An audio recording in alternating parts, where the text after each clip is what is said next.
In this video, we are going to walk through all of the options when adding a new group in Service. For an overview of groups and how to manage them, please see the video linked in the description. To start creating a new group, click on Group Management under the Attribute Management heading of the main dashboard. Then click on Add New Group from the Standard Options menu. The first item you will enter is the group name, which is how the group will be listed in Service. Next, you will assign a primary group contact and can optionally assign an alternate contact. These individuals can have any access level within Service, but there are two different sets of functions that group contacts can have depending on their access level.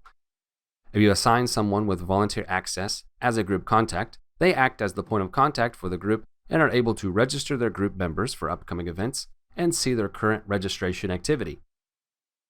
Alternatively, if you assign a user with group leader access as the contact, they are able to engage with their group members by running reports, sending emails, and viewing or editing their profiles. Whomever you assign as the contact will need to have a profile in your system.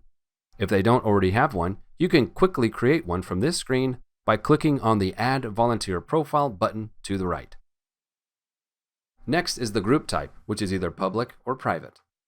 Public groups can be visible for volunteers to self-select, as well as to see in their own profiles if they are a member of the group. Private groups cannot be seen by volunteers even if they are a member of the group. These must be assigned by staff members or by creating associations with events or reservation codes. Next, you will see the group status, which should be active normally. You will only want to mark a group as inactive if they are no longer working with you. An inactive group can only be accessed by administrators through the Group Management portal.